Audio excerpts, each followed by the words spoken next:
Welcome to Scam Breakers, where we unravel the wildest scams and daring robberies that'll leave you speechless. I'm Kisher, diving deep into true crime stories, cons, and heists. Subscribe now and don't miss a single twist. December 5th, 1992, Moscow. Two robbers drive up to the office of a private company, MMM. They survey the area around and don't notice any security guards. After breaking down the doors, they freeze in amazement at what the robbers take to large, empty bags from their car and make their way. The building was packed with money up to the ceiling. One of them quickly runs outside to the building. He drives it up to the office entrance. The robbers notice that the alarm had gone off, so they see. He woke up from the call and began. The robbers realized that 2 bags wouldn't be enough. Dissatisfied, Mavrodi told them not to disturb. They reported the theft, but no one could say exactly for all the money. They noticed that the office had been robbed, and every room in the office was filled with money. They hurried, and within 15 minutes had completely filled the car with money and disappeared. A few minutes later, security arrived, immediately called the company owner, Sergei Mavrodi. This was because he had many more offices like this by rough estimates. His warehouses stored about 1/3 of Russia's total budget. He decided to attract additional, so the demand for these goods was high. He re-registered MMM as a joint stock company and began selling as the office was still packed to the top with money. Mavrodi realized that the Russian, and it worked, people started buying shares of his company en masse, and it was almost therefore he decided to create a large-scale pyramid scheme that would force listening to the concerned security guards, believed in easy money, and was ready to invest how much money was gone. Impossible to notice if any amount was missing. Mavrodi understood the importance, so he immediately TV advertising him at night over such trivial matters. 1.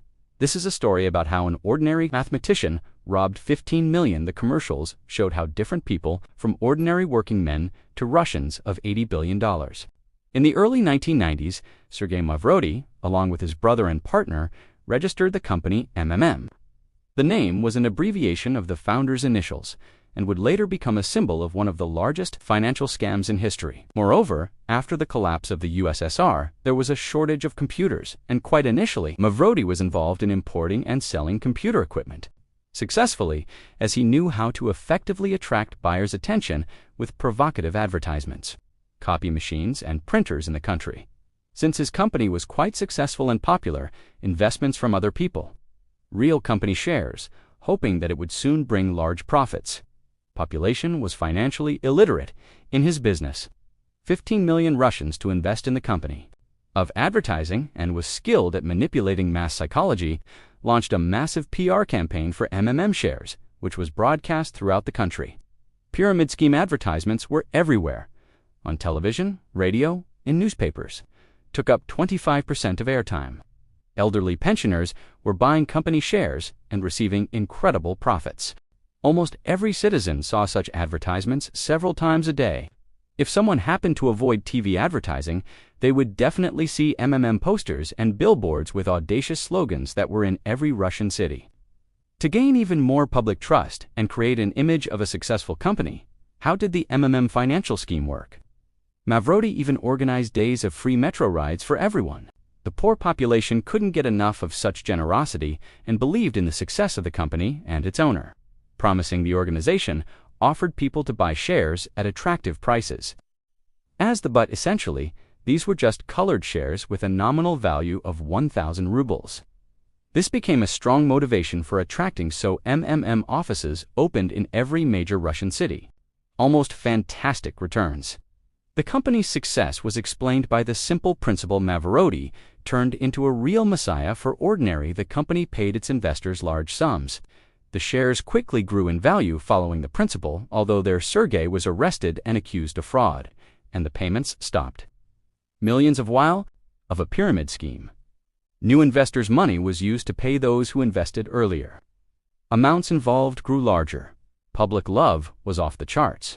Once he even bought airtime on New Year's Eve, on one was no real economic activity behind it.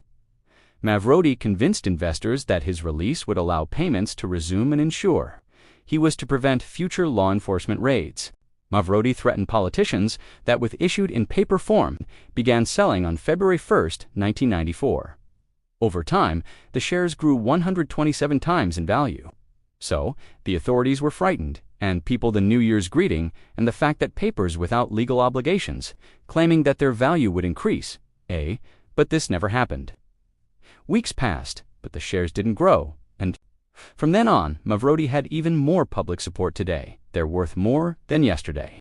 So, without wasting time, he provoked a new massive wave of literally saw money growing in a matter of days. But all the constant new clients who wanted to get rich, where citizens could buy even more shares, people of the opposition TV channels, and greeted the population instead of the country's president, the company became so popular that it symbolized hope for a better future. Millions of people blindly brought all their money to the organization. Company's activities were now under threat. A previously unknown mathematician began equating himself with the country's president, caused government dissatisfaction. Company's shares immediately fell to their initial minimum. People began staging protests and chanting for the government to release Mavrodi from jail. Realizing the enormous public support, Mavrodi decided to take a radical step. Behind bars, he announced his intention to run for president of Russia, which created new media hype around him, promised returns, so people were ready to vote. His millions of supporters, he could gather a legal referendum with 10 million votes in a week and overthrow the country's political leadership. Released him from custody 10 days after his arrest. Mavrodi still put forward his candidacy for the Russian Federation Parliament elections, elected after which he received immunity and recognition, share purchases at the lowest price, hundredfold as usual. Payments stopped. The scale of the scam became so obvious that most people realized their money was gone forever. The collapse of was a blow to approximately 15 million citizens who had trusted their savings to the company. By rough estimates, Mavrodi managed to steal over $80 billion. He was stripped of his parliamentary mandate. Dozens committed suicide because they didn't understand how to exist further. But here too, Mavrodi outsmarted everyone. In reality, people began to realize they had fallen into a trap created by a cunning manipulator. During this time, he developed new online. Another criminal case was opened against Mavrodi and put on international wanted list. There were rumors that he had lived in, according to published, he was searched for throughout the world for 5 years, and until winter 2003, nothing was known about him. Scandinavia, or Greece, for a long time, the company finally lost its heed, never left Moscow, and never left Russia's borders. The Russian government appropriated all the money, and after his release, he tried to revive again, launching new versions through which he robbed 300,000 Americans and Canadians. In March 2018, Sergei Mavrodi died of a heart. All this time, he was hiding in a rented apartment in the building next to his own house, so that she would wait for him and could live her happy. So, although his wife was against it, Sergei insisted on the divorce and gave her. Law enforcement finally found Mavrodi in schemes and financial pyramids.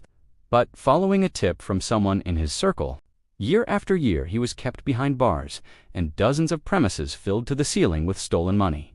Mavrodi was put information. Law enforcement managed to retrieve about 18 trucks full of cash. Mavrodi served 4.5 years, after Mavrodi's arrest and the exposure of the fraud's scale, ability to pay the promised amounts, of course, had no intention of returning funds to the poor robbed population. In prison, and a detailed investigation began. No one could say exactly how many more years of imprisonment he would be sentenced to. Sergei initiated a divorce from his wife, life further, about $5 million from his secret accounts. He was released. Other countries, and in new formats, however, the new schemes became less successful and inspired less trust than the original 90s project. Attack at a bus stop, leaving behind almost no inheritance except the sad memory of the biggest financial scam in Russian history.